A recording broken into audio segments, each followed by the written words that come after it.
like, well, how come people just skip across the surface of things? They're not really getting into things. Or like one gentleman said to me, he came into the Dale and he said to me, he said, you know, I've been in the Dale for probably 40 years. And he said, what's happening here? He says, what's the change? What's the energy?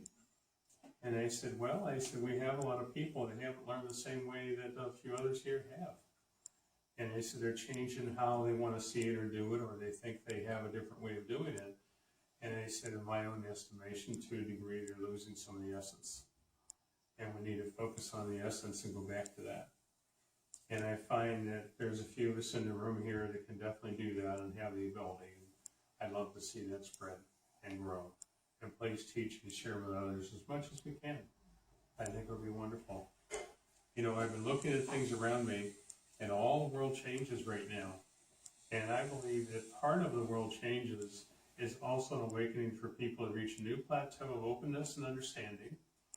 And we're being forced to step out of what we would consciously think of as importance and realize what's really important and draw us to what's really important.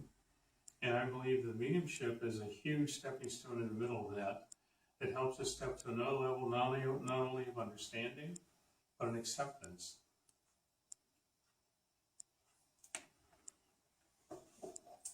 Remember, not everything around us is going to be the outcome we desire and want or wish for, but there's a reason for it to be the way it is.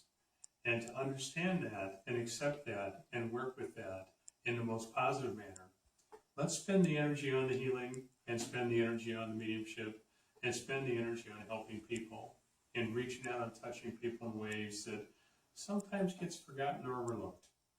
You know, I've watched this happen a number of times, you know, people being confused instead of being left with understanding.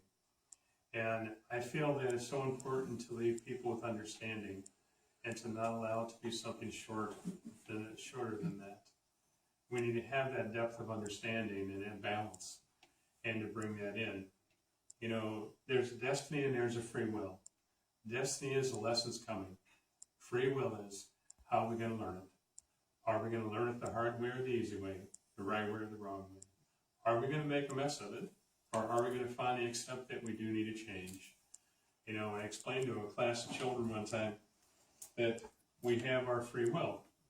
And a lot of them were thinking, free will, we can do anything we want, any way we want, have any outcome we want. And I was sort of chuckling because a few of them were definitely in that mindset. And there was a few of them that also were sitting back and going, well, why and how and what for, and really understand it. So I had a little girl come up to me one time, and I said, you know, you're the protector in your family. Now, she was one of 4 children, and she was in the middle. But she was a protector of the older, she was a protector of the younger, she was a watcher over everyone, and she had the maturity of a 50-year-old. And it was really amazing to watch her be aware of what sister was doing, brother was doing, whatever was happening. And she was the counselor, she was the guide, she was a protector, she was a teacher. I mean, she was doing everything. And I finally explained to her, I said, you know, as you remind me of me. I wanted to protect everybody and change everybody and make it all better. And I said, and they just didn't listen. And it's very frustrating to recognize they just don't listen. And once I got done explaining it to her that, you know, they have their pathway of learning. And when we enter the body, and one of the extras we have is free will. So when we come here, we're coming with a full book of what to learn, how to learn, the way to learn, and accomplish. We get here, and then we're introduction of free will in our lives, and it's like, wait a minute, you mean I can avoid that or ignore that or not do that? Hey, this is great. And boy, can we get in trouble.